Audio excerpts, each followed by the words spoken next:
Hey, if you're into authentic, real, and raw country music, we've got a fantastic guest for you today. His name is JD Casper. He's been on NBC's The Voice. He just came out with a new EP that's amazing. He's doing awesome work. I've known him for a long time, and he's done some Q&As with us before on our blog at manlihood.com. I'm really happy to have him on the podcast today. By the way, this podcast is brought to you by Grand River Agency. If you need help with marketing for your small business or your nonprofit, we're able to help you out. Go to grandriver.agency. You're a man. You want to become a better one. You want to level up. That's nobody's task but your own. This is your starting line. This is your boot camp. It starts now. Welcome to the Manlihood Mancast with Josh Hatton.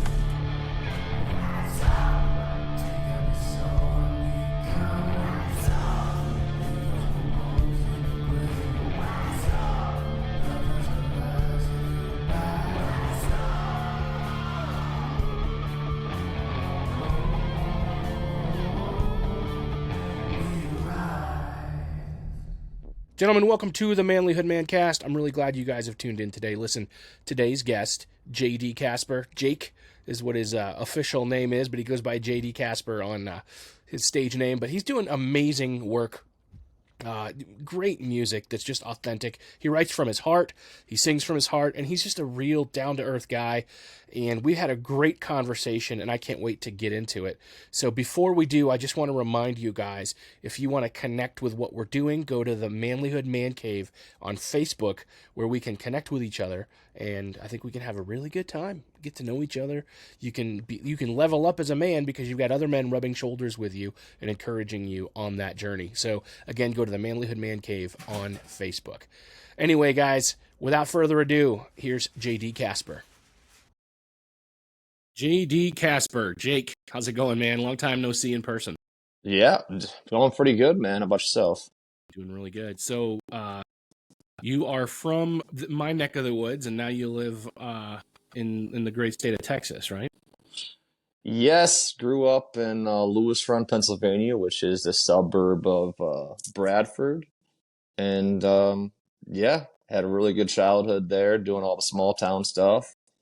But it seemed impossible to pursue a career in music from that area at the time. So went to relocate for an opportunity to play my instrument, for a living on a daily basis. So 10 years later, turned out to be pretty good decision.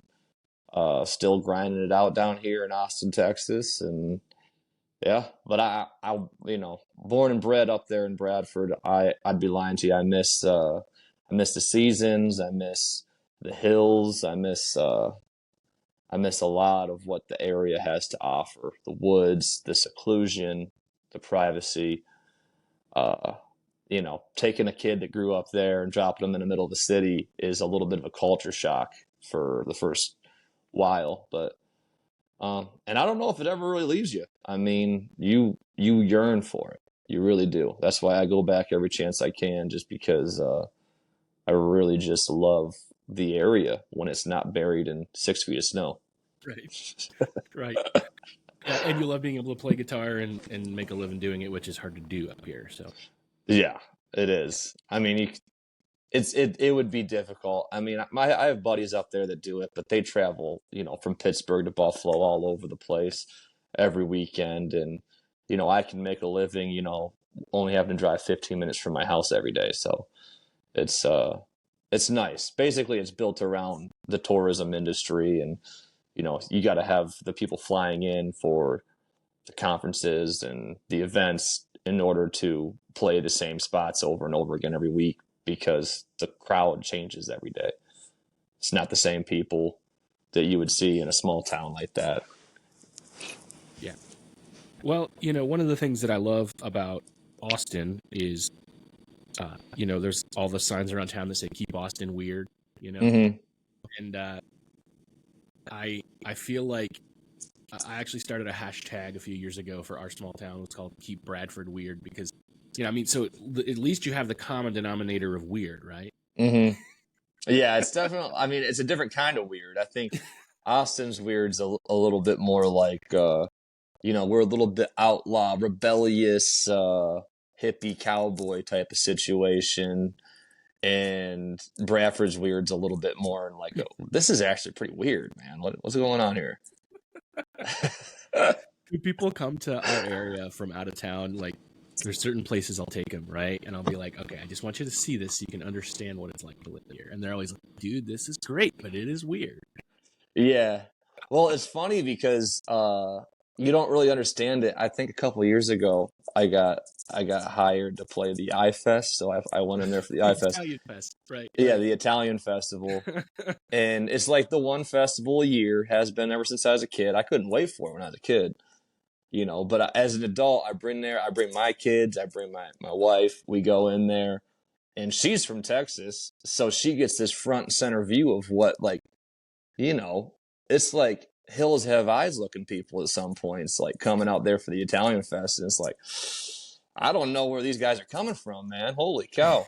Not to put them all, like, Bradford's a great place, and it doesn't seem like that, but it just, where's everybody coming from all of a sudden for Italian fest, Yeah, they got to get their rigs and pigs, man. I think, what's the term? The term everybody called Bradford's finest, Yeah, I love it. And I've gotten to actually, like, here in our community, I've had a lot of opportunity to connect with a lot of those people and kind of make friends with those people. That the ones that are just weird, the ones that would make somebody from the city feel uncomfortable because they don't understand. And I get to know them, and I'm like, yeah, it's because we have a lot of intellectual disability, we have a lot of poverty, Right. we have a lot of a lot of drugs, and all, a lot of those things are happening in our community. So what we have is, the people that kind of come out of that situation, and they're weird. And they're also, some of them are also, like, when you can get past the shell, you know what I mean? Like, Great people. Great people. Yeah. There are some that are not great people that probably need to spend some time locked away. Yeah. But yeah, it's just crazy. This community is something else. And it's a small town that people that aren't from here wouldn't get unless you're from here. I mean, not every city has the guy that dresses up like Elvis and sings badly at the top of his lungs, what I mean, on the street corner, Yeah. Well, it's kind of funny because the place it's a beautiful place, and when I talk about it and I say, like, man, the median income for a household in the place where I grew up, it's like 30,000. People are like, what? That's actually good money around here. Yeah, it's like you're like a family of 5, you're like living, you got a mortgage, like you're living pretty decent, but yeah, anywhere else, I mean, that's like poverty level stuff, Yeah. in a city at least. Yeah, you could have a good union job and make, make 40 grand a year, Yeah, dude, I thought that we were like well off, and my dad made like 40,000 a year working at the prison. And we supported a family of 5 off of just that. He worked, and I was like, oh, we're cool. We're like, but in hindsight, I'm like, well, sure, we had groceries, but we had $20 to get through the week until the next paycheck. Right. So Jake, you moved down to Texas with your guitar, and you meet a girl, you start a family. How's all that happen? Yeah, it's kind of funny. When before I came to Texas, I was playing music on a Carnival and Princess cruise lines. So I kind of started off of just doing that. I took a contract and did the Alaskan cruise down through California into the western side of Mexico. And at the time, I would have been like 21, going on 22. And my friends were graduating college, like my 2 best friends. And they were in Pittsburgh at the time. And I said, hey, I think it was the month September was rolling around, and I was like, hey, they want me to take another contract. This next contract, it was for Hawaii through the winter. So I was like, I could do this next contract, do another like 6 to 8 months, playing music in Hawaii, and sounds pretty fun. But also you got to imagine that the median uh, age for someone on a princess cruise is like 85, and I'm 21. So it was just like, dude, I'm 21. I want to go and be around people my own age and kind of have fun. And uh, so my buddies were like, we're graduating. Where do you want to go? I said, I'll go to Nashville or I'll go to Austin. And I had never been to either city, but I was like, I'll move wherever either of those two cities. And my buddies did their research. They had business degrees, and they're like, well, we think the opportunity is better in Austin because of the tech. They're just, it's true. There is a lot of tech. I don't know if business has anything to do with it. I'm glad we came to Austin and not Nashville, hindsight being what it is. But anyways, we get to Austin, and, at first I had a nice little stash of savings because on the cruise line there's no bills, so I had like a 8 months cruise, and I was able to save pretty much every dollar I made, and I moved here with a nice little stash and was able to live for a little bit, looking for gigs and figuring out what I'm gonna do. Anyways, that stash starts dwindling down, and I start panicking a little bit. I'm like, I might be heading back to Lewis Run here quick, and I get a job working for like a internet marketing company. They're like calling carpenters and plumbers, trying to sell them internet marketing, just a telemarketing company. And I did that for like a month. And in that month, I mean, that's the last real job I had. That's the last job I went in, punched a clock, and did something for a corporate entity. And it's kind of weird how it works out because I had no business being there, you know.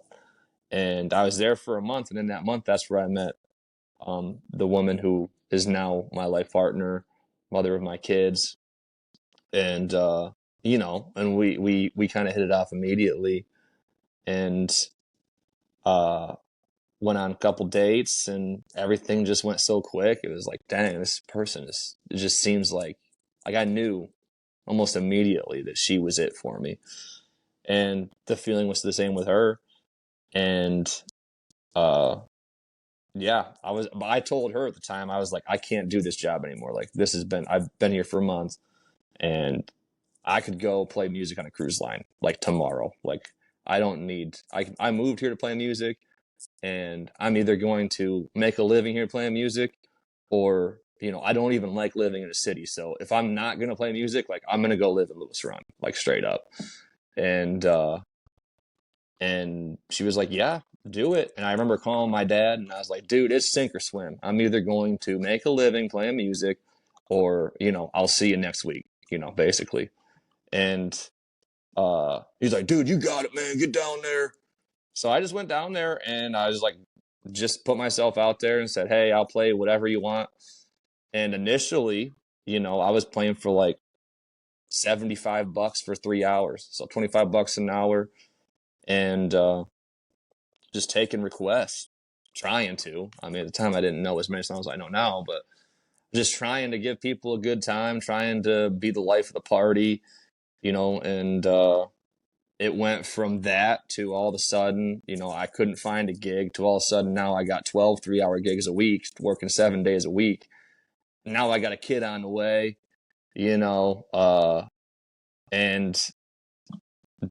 it went from that. I was like 12 gigs, and then did that for a year while my kid was a baby. I want a redemption at having a baby, because I was so wrapped up in trying to become a man and support my family, and doing everything I could to possibly just have like, I didn't want her to have to worry about needing to work or daycare situations. I'm like, don't worry, I'm gonna figure this out. And by God, I mean, by the grace of God, it worked out. I figured it out, and we've been living very comfortable. It's only went up. It's only went up. It's only gotten better. And it all started, just off of saying, hey, I am not giving myself another avenue, no other options. This is what I want to do, and I'm not going to take no for an answer. I'm going to hear no. Is there going to be people that don't like what I have to provide? Sure, there's been plenty of times where someone's like, not my cup of tea. That's fine. But I'll tell you what, I mean, I'm hitting like 90% of people are like, wow, this is really nice. I really enjoy this, and I'm going to tip this guy, and, I like what this guy's doing. So, it's been a really, really crazy ride to this point. And now it's like at the point where it's like, it's either going to plateau here forever, or something's going to happen and it's going to get to the next step too. And I'm doing everything I can to get up that ladder and get off of the grind that I've been on, for a lot of years. Let's talk about the music itself. So, I remember when you were a kid playing in like, pretty hard, rock music. Yeah. And then there's definitely been a shift to I guess a country style. I mean, it's not really, it's country, but I feel like it's not like bro country. It's traditional country, like country before it got like pop, Yeah. It's like the real stuff. And my whole thing is like, I just want to hear like real meaning behind what someone's singing, what someone's writing. I want to like, I don't want to hear about, something that is just kind of like, anything, drinking or, mud on the tires or something, like, although that's a great song.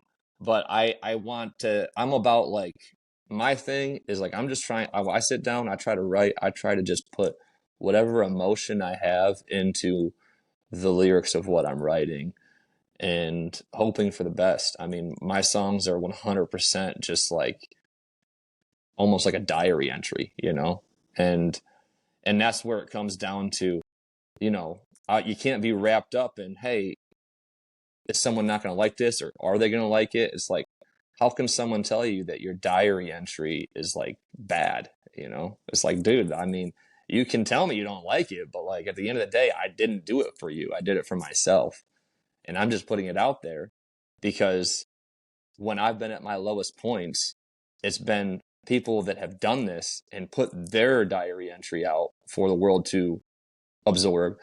And that's helped me. So I'm just hopeful that it finds someone that wants it, that needs it, that can get something out of it. Yeah, for sure, man. I love listening to it, but that's, a lot of music today I think is written by Chat GPT. Yeah. You know what I mean?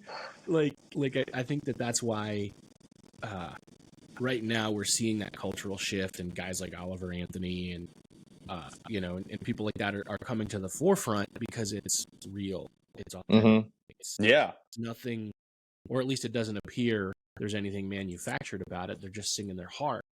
And I think that as our culture shifts towards this, robot produced nonsense, we're all wanting something real, Man, I really hope that it does. I don't have much faith in that it will. I mean, sure, there's people that are eating it up, but at the same time, it's like the mainstream music.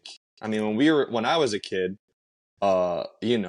these rock bands were basically like the mainstream, For instance, I love Creed just because it's nostalgic, but they were like the biggest thing, when I was like my son's age. So it's just kind of weird that at this point, it's just like kind of fake music. It's like some guy in a room with a laptop making a beat and then just kind of mumble rapping or finding a melody and just really driving that melody nailing that melody into the ground, Or like the auto-tune vocal where they got like the vocal processor and you can hear like the robot voice of it's like not even an organic singing voice. It's just like technology, I hope that it comes back to being, the days of the 60s and the 70s where a guy like John Denver can come out there and just floor a crowd with his delivery, his vocal delivery and his lyrics, and just an all-around songwriter can really floor these people. James Taylor, these are guys who were pop stars, of their decades. And I mean, for instance, I can sit here and talk about Jason Isbell. And there's going to be people who are listening to this like, who's Jason Isbell? And he's like, well, Jason Isbell is probably the best lyricist of our generation. Jason Isbell is like crushing it, man. And, you know, he's got 1 million listeners on Spotify every month. Whereas, you know, the Catch Me Outside girl has 1 billion listeners every month, you know? Right. Why?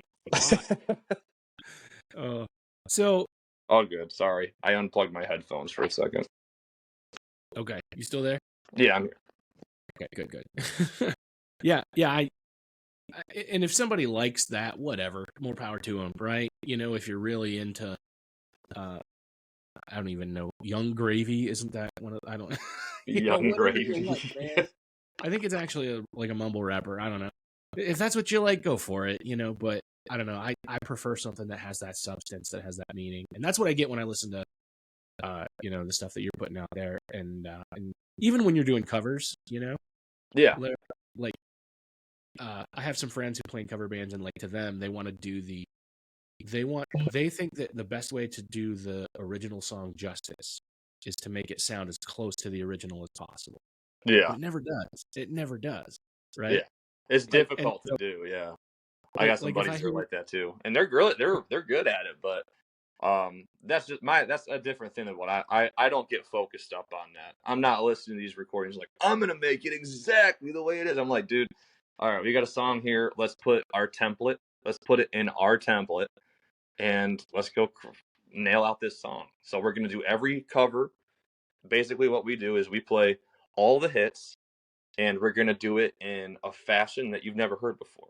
It's going to be an original take on all of these hit songs, and it's going to be in our template, which is like you know, we're going to take 80s pop songs and or 70s or 90s or early 2000s, and we're going to put it in this bluegrass folk Americana flair, and maybe speed it up and do it double time, do it super fast, or maybe, you know, slow it down and finger pick it out or something, you know. It all depends on what the vibe is of uh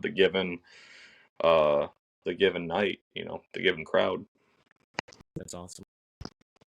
So tell me more about the stuff that you've written. I know we did a Q&A with you when you had a song out about being a dad.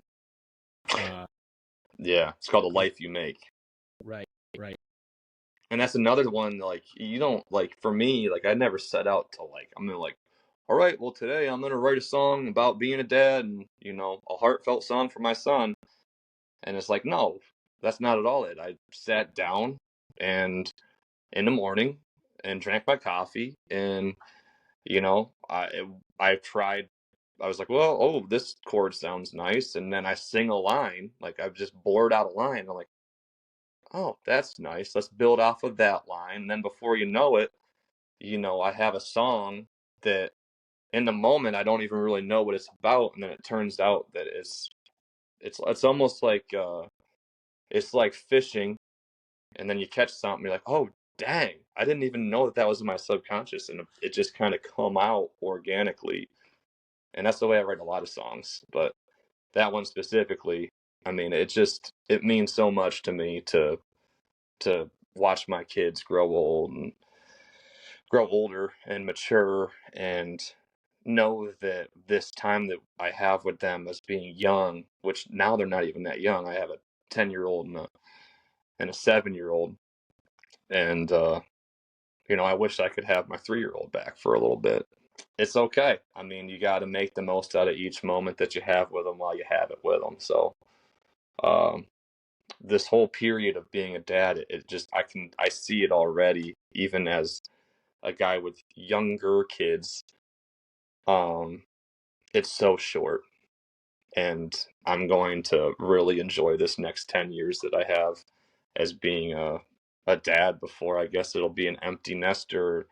I don't even know what that looks like, because the kids are such a huge part of our identity as a family right now. It's like we don't do anything. The kids are like the forefront of everything. So, and it's been like that since, you know, my 20s, my early 20s. So I can't imagine what it looks like to not have the kids in the house.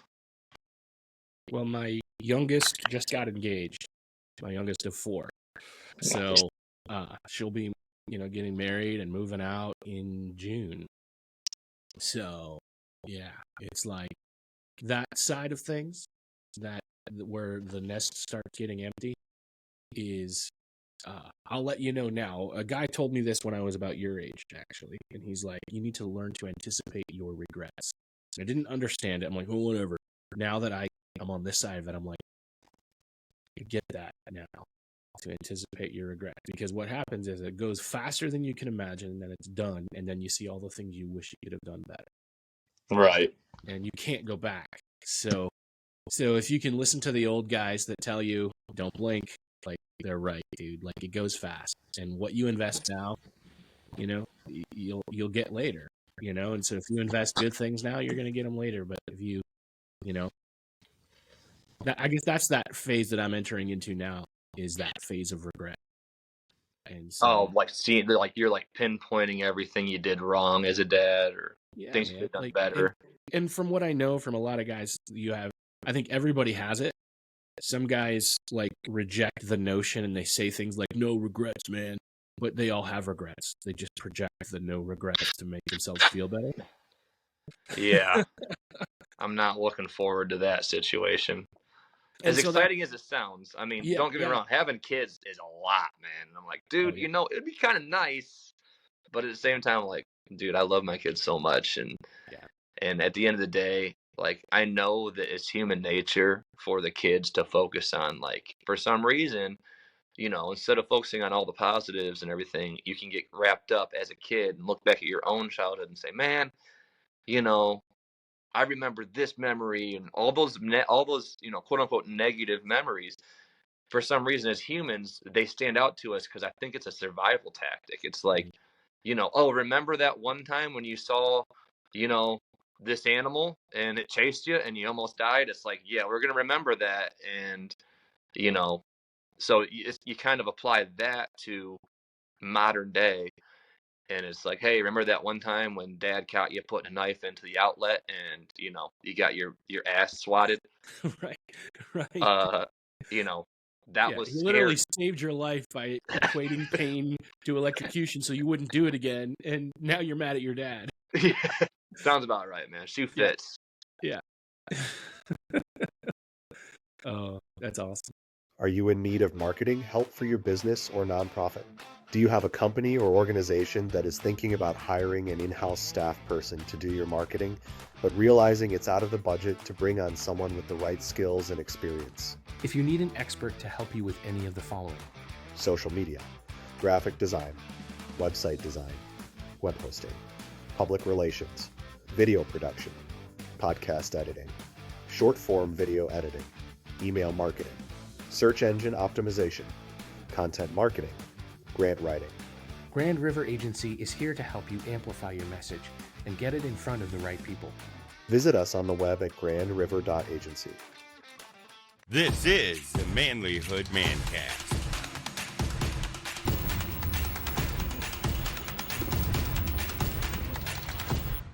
So tell me about this this new record you've got coming out. What's the deal with that, man? Well, I have a 5-song EP. It's called Sing'n Pick'n Cowboy. It just came out last Friday, and it's doing pretty well on streamings right now. I got a couple playlists that are playing it. I got a couple songs that are just about navigating relationships, the ups and downs of what it is to have a relationship, and the highs and the lows. And I have another song that is like paying tribute to my hometown, Bradford, PA. It's called Oil Lease Roads, and it's about it's just really reminiscent. Again, I didn't set out to write this. It just happened really organically because, like I said, I mean, living down here in Flat, Texas, there's a lot of days. I mean, it's beautiful. I mean, this is, I don't know what the weather is up there in Bradford right now, but it's a beautiful 80-degree day right here. But it's still, in the summer when it's hot, I miss Pennsylvania so much. So this song came out really organically, and it's basically about me, driving the dirt roads of Pennsylvania, northwestern PA, McKean County, PA, and with my friends in my truck, and just kind of having the time of my life as a 16, 8 to 18, 20-year old, coming of age, and just spending it in the woods with your friends. Yeah, dude, I miss those days. I didn't have a truck; I had a bike, but we would ride our bikes. We'd ride our bikes up in the woods and camp for the whole weekend, and Yeah, and no one's gonna mess with you. Around here, you go into, first of all, Texas is like 99% private land, so everything's fenced up. But you go out to anywhere to hike, and you're hiking. There's people passing by. It's just like, it's not really like, I'm like, oh, I'm gonna go on a hike in the woods.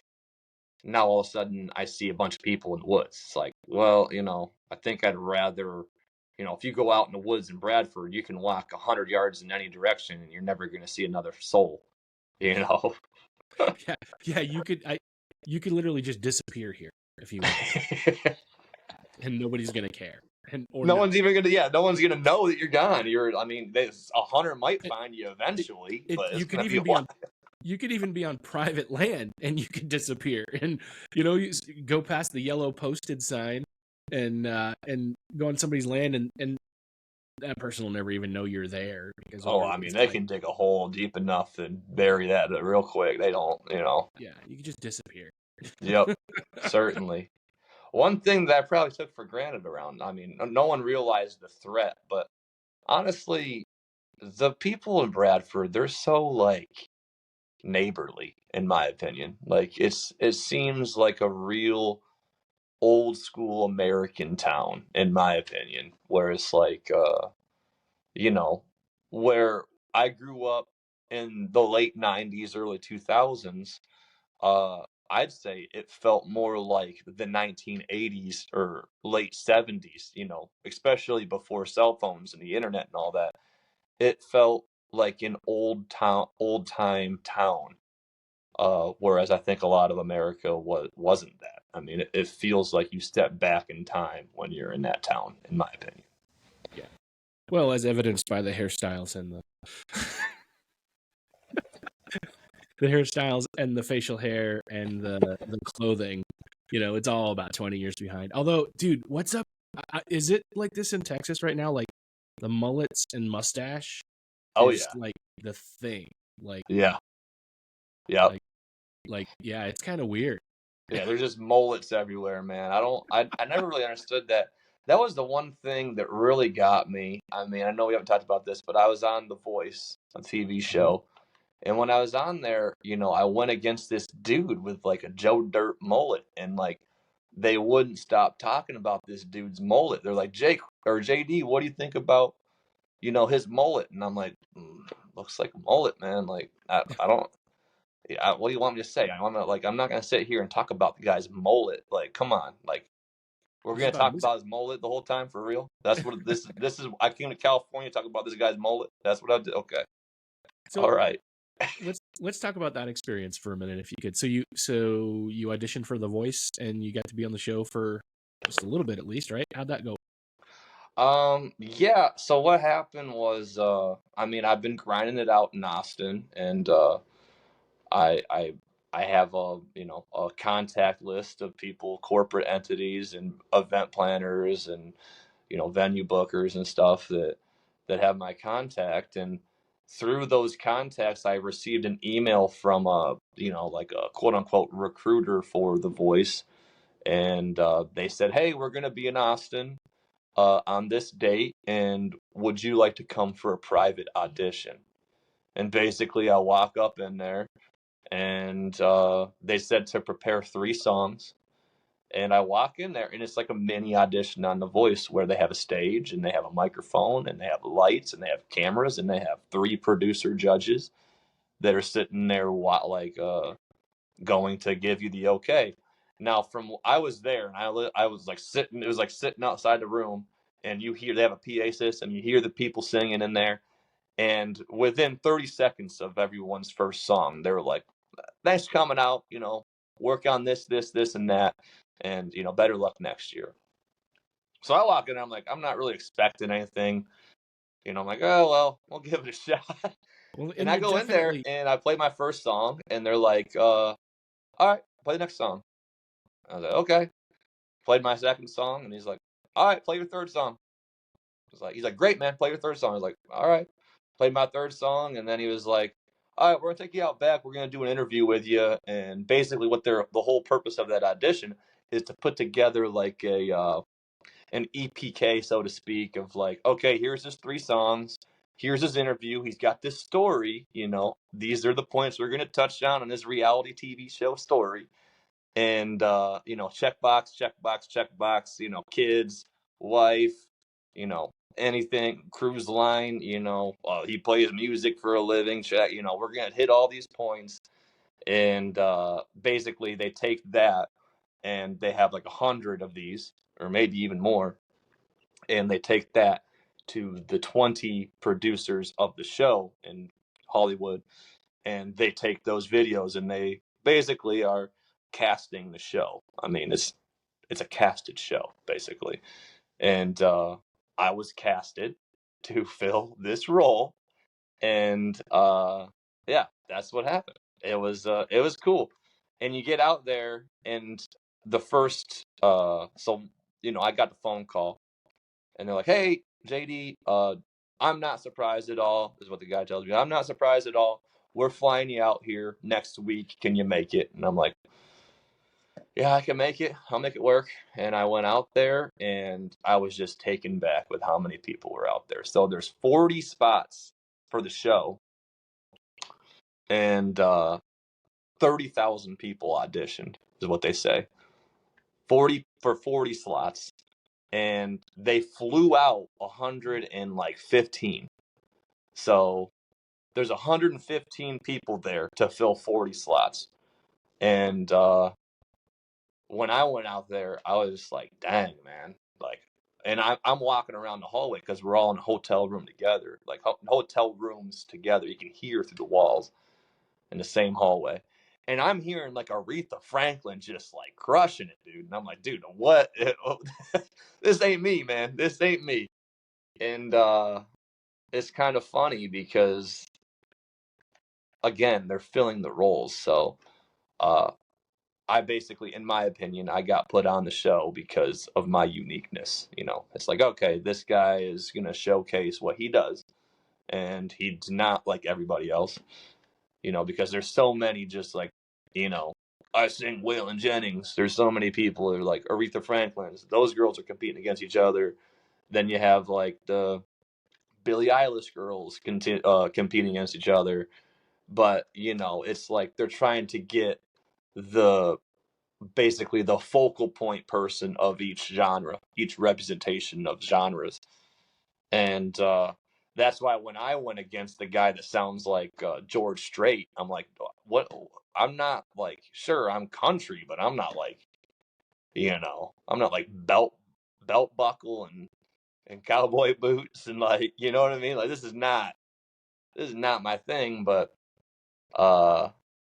it was cool, man. It was a good experience, and I'm thankful for it.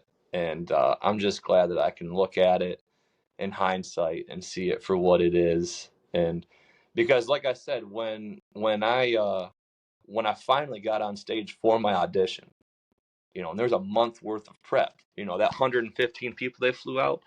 There's a month. I think it was 6 weeks actually of prep work where you're in wardrobe, and it's not like you just walk up in there and you go see the judges. I mean, it is detailed, and they know exactly what they're working with.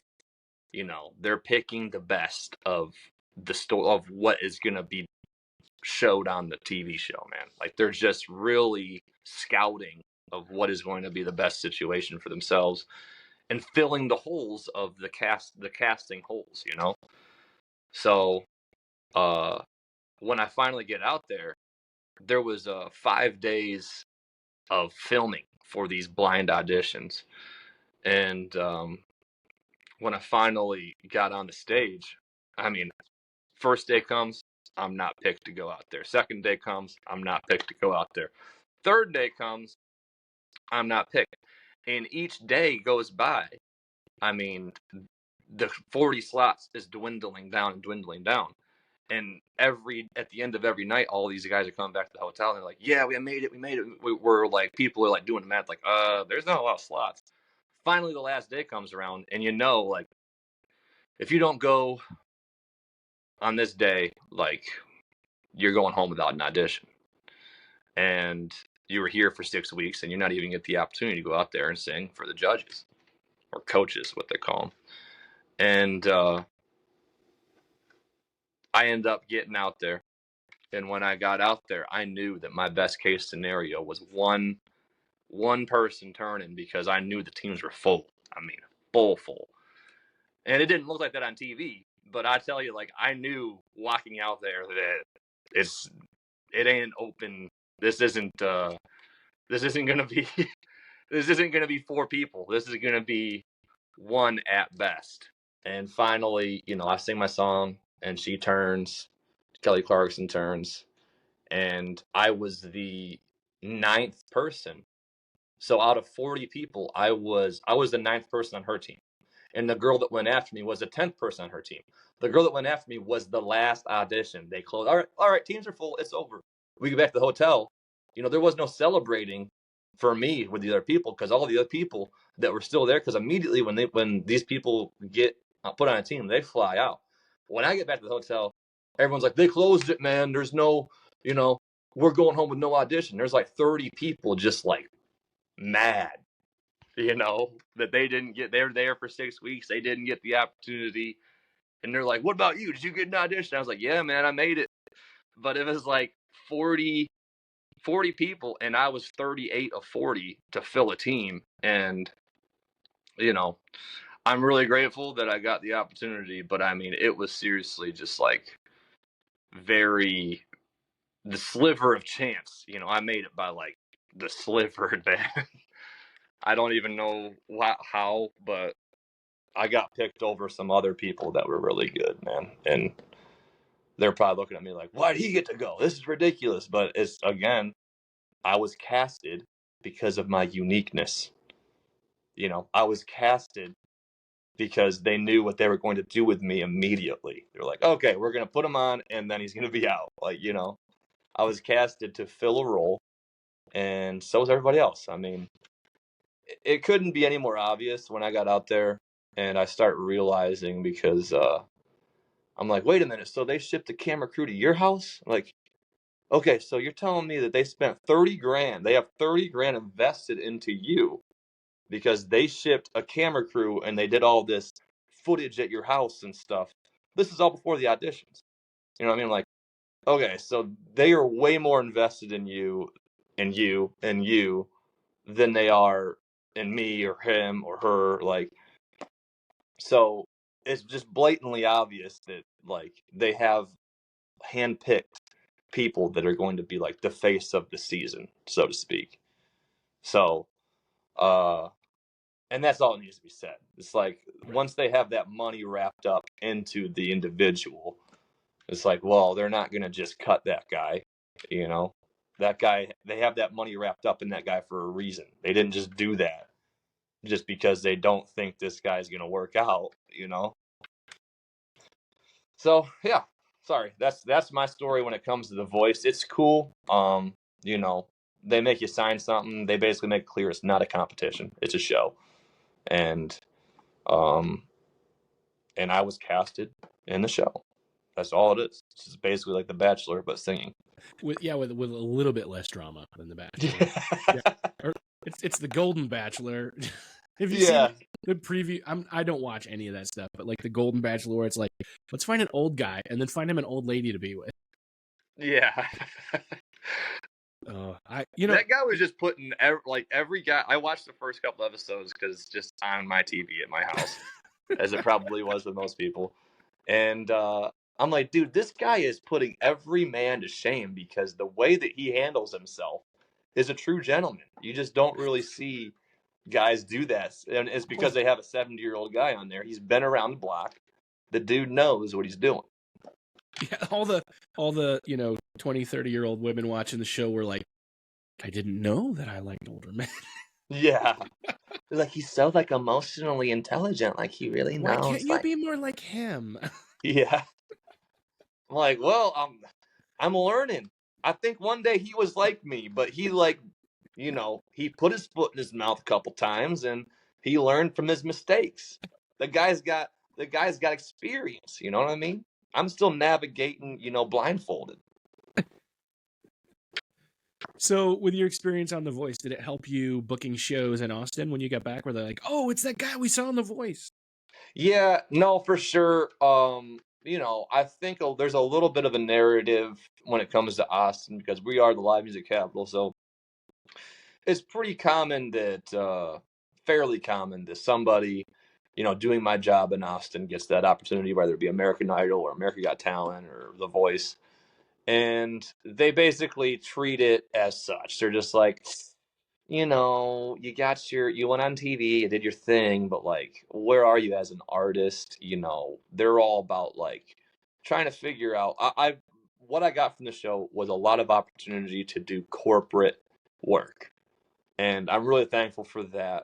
And I was doing that before the show too, but it really put that, like, I had some credibility for these corporations to hire me to do their social gatherings, their social bios, because Austin's a place where they corporate companies will bring their whole staff down for like a team builder is what they call them, and they buy out some venues and they hire a band and they pay top dollar and they write it as a tax off at the a tax write off at the end of the year.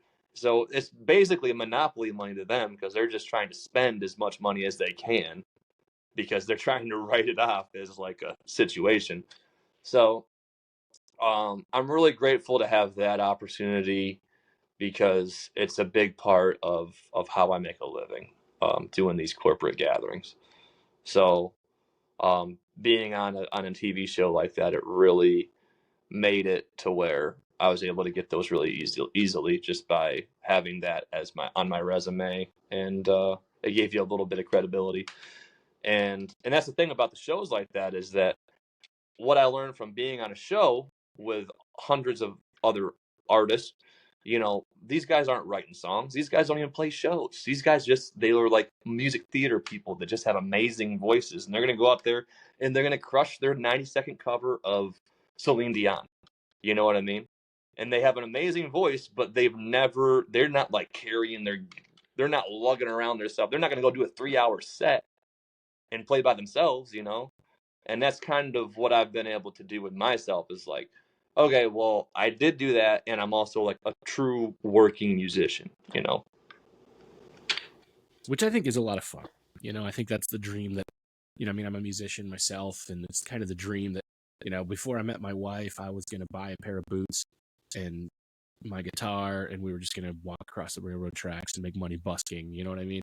So I tried to make my way out to Nashville on the railroad tracks, and I'm like, thank goodness I met somebody with some common sense. So yeah, but that's the dream. We all wanted to be that and do that, but I think with any dream, right? Like, do I really? That's the question I had to ask myself later on in my life was, do I really want that? A guy asked me to come play at a local bar here a few years ago, and I played, and it was great until like after midnight, and then everybody's smoking, and I couldn't even breathe anymore. And I'm like, Yeah. I realized I don't think this is what I want to do. Like, I like music, but I don't like it that much anymore. No, I mean, it's easy, at this point, I'm so committed that like if I wanted to change career paths, it's just not like I'm not like I'm basically a plumber musician. Like I'm like I've learned the trade, and I make way more doing this than I'm going to make, you know, at an entry level position. So I'm just completely, you know, in on. I'm like, well, this is what I chose, and this is. I mean, I'm not stopping, dude. So I'm just chipping at the block because I have to, and I love it. It is my passion.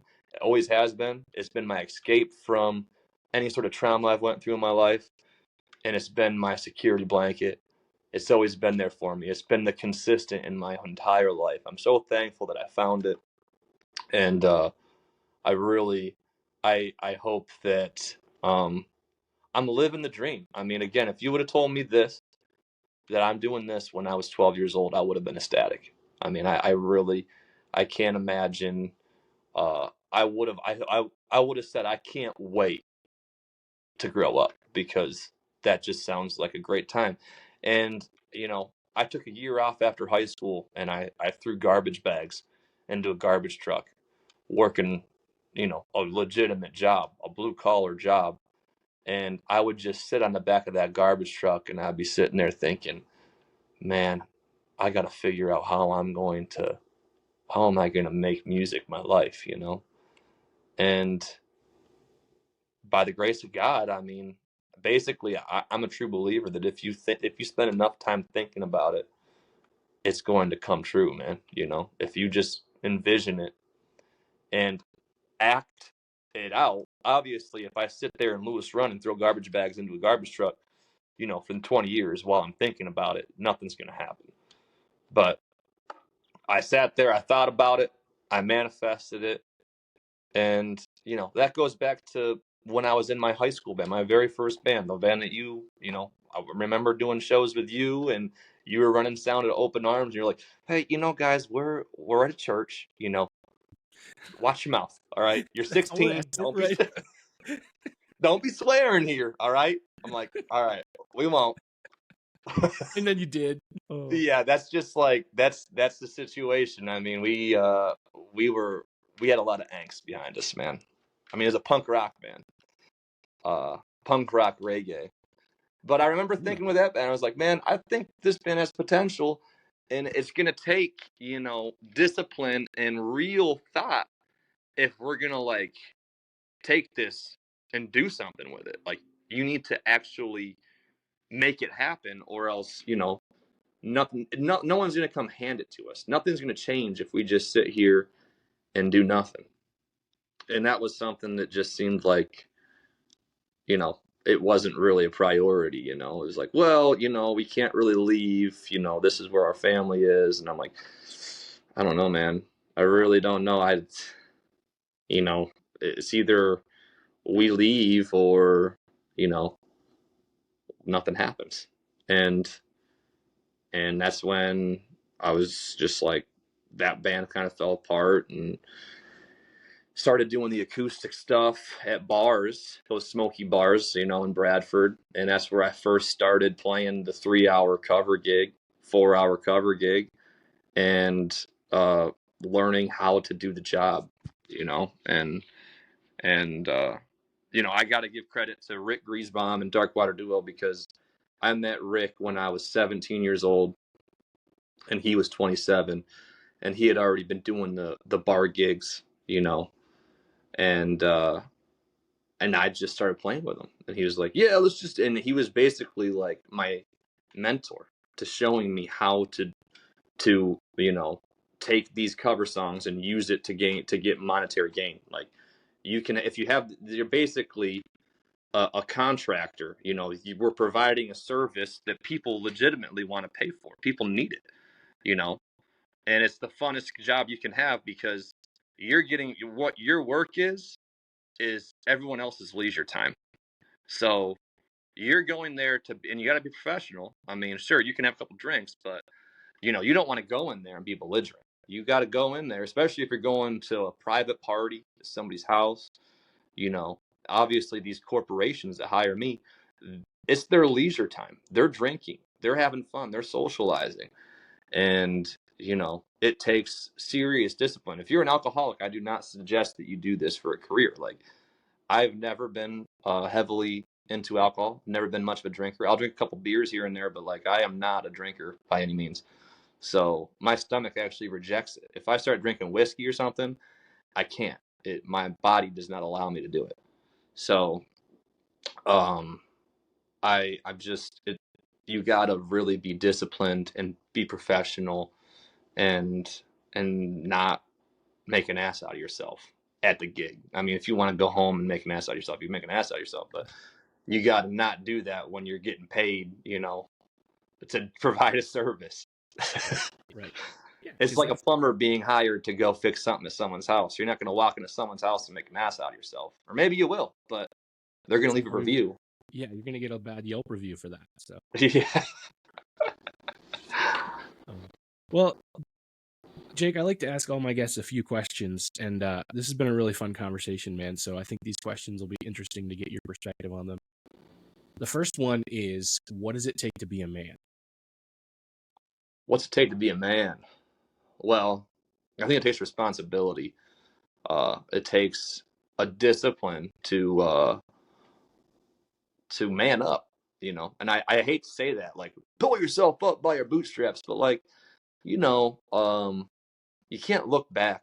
You know, the rear view is behind you for a reason, and what's in front of you is so much more important. We all have traumas. We all have went through some unfortunate situations in our lives. That's part of being human. And you know, even the most privileged people still, like I said earlier, they can look back on their life and find negativity in it. So it's all about looking at that and realizing that that's how we're hardwired, and saying, hey, maybe these things happen. Maybe I've had trouble. Maybe I have financial trouble. Maybe, you know, I've had, maybe I've been abused as a child. Anything, insert whatever happened. These things happen to me. They are not me. They do not define me. And uh, I'm going to do everything I can to be the best version of myself that I can be. And that's what I've applied to myself. And that's what I suggest anybody does, you know, is to try to really do everything you can to be the best version of yourself. It's so easy to sit down and look at your phone, lay on the couch, let the days go by. And I'm guilty of that myself.